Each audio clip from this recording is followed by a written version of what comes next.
धनतेरस का पर्व क्यों मनाया जाता है? आइए जानते हैं क्या है इसकी कथा।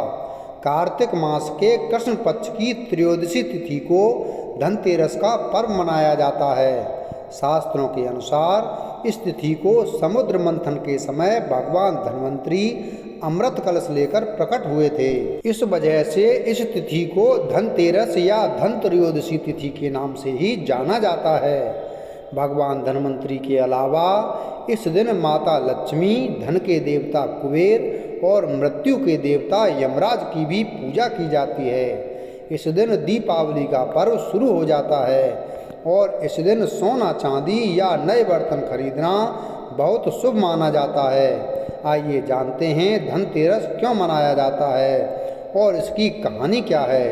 भारतीय संस्कृति में स्वास्थ्य को ही सबसे बड़ा धन माना गया है और इस दिन को राष्ट्रीय आयुर्वेद दिवस के रूप में भी मनाया जाता है।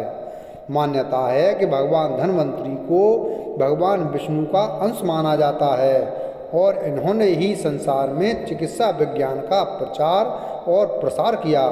इस दिन घर के द्वार पर तेरस दीपक जलाए जाने की प्रथा है। धनतेरस दो शब्दों से मिलकर बना है, पहला धन और दूसरा तेरस, जिसका अर्थ होता है धन का 13 गुना। भगवान धन्वंतरी के प्रकट होने के कारण इस दिन को वैद्य समाज धन्वंतर जयंती के रूप में मनाता है। शास्त्रों में वर्णित कथाओं के अनुसार समुद्र मंथन के दौरान भगवान धन्वंतरी हाथों में अमृत कलश लेकर प्रकट हुए थे। जिस तिथि को भगवान धन्वंतरी समुद्र से निकले वह कार्तिक मास के कृष्ण पक्ष की त्रयोदशी तिथि थी। भगवान धन्वंतरी समुद्र से कलश लेकर प्रकट हुए थे, इसलिए इस अवसर पर बर्तन खरीदने की परंपरा चली आ रही है। भगवान धन्वंतरी को विष्णु भगवान का अंश माना जाता है और इन्होंने ही पूरी दुनिया में चिकित्सा विज्ञान का प्रचार और प्रसार किया। भगवान धन्वंतरी के बाद माता लक्ष्मी 2 दिन बाद समुद्र से निकली थीं, इसलिए उस दिन दीपावली का पर्व मनाया जाता है। इनकी पूजा अर्चना करने से आरोग्य सुख की प्राप्ति होती है। धनतेरस की पौराणिक कथा इस प्रकार है। एक बार मृत्यु के देवता यमराज ने यमदूतों से प्रश्न किया कि क्या कभी मनुष्य के प्राण लेने में तुमको कभी किसी पर दया आती है? यमदूतों ने कहा कि नहीं महाराज, हम तो केवल आपके दिए हुए निर्देशों का पालन करते हैं। फिर यमराज ने कहा कि बेझिझक होकर बताओ कि क्या कभी मनुष्य के प्राण लेने में दया आई है? तब एक यमदूत ने कहा कि एक बार ऐसी घटना हुई है जिसको देखकर हृदय पसीज गया। एक दिन हंस नाम का राजा शिकार पर गया था और वह जंगल के रास्ते में भटक गया था और भटकते भटकते दूसरे राजा की सीमा पर चला गया। वहाँ एक हेमा नाम का शासक था। उसने पड़ोस के राजा का आदर सत्कार किया। उसी दिन राजा की पत्नी ने एक पुत्र को जन्म भी दिया। ज्योतिषियों ने ग्रह नक्षत्र के आधार पर बताया कि इस बालक की विवाह के 4 दिन बाद ही मृत्यु हो जाएगी।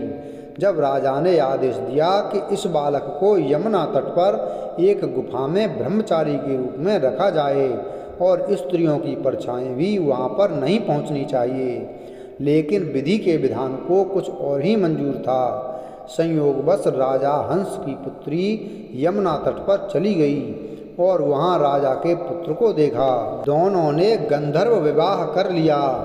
विवाह के 4 दिन बाद ही राजा के पुत्र की मृत्यु हो गई। तब यमदूत ने कहा कि उस विवाहिता का करुण विलाप सुनकर हृदय पसीज गया था। सारी बातें सुनकर यमराज ने कहा कि क्या करें, यह तो विधि का विधान है और मर्यादा में रहते हुए यह काम करना पड़ेगा। यमदूतों ने पूछा कि ऐसा कोई उपाय है जिससे अकाल मृत्यु से बचा जा सके? तब यमराज ने कहा कि धनतेरस के दिन विधि विधान से पूजा अर्चना और दीपदान करने से अकाल मृत्यु नहीं होती।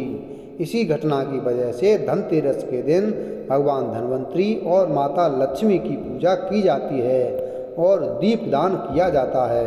वीडियो अगर पसंद आया हो तो वीडियो को लाइक करें, चैनल को सब्सक्राइब करें और बेल आइकन प्रेस करें। धन्यवाद।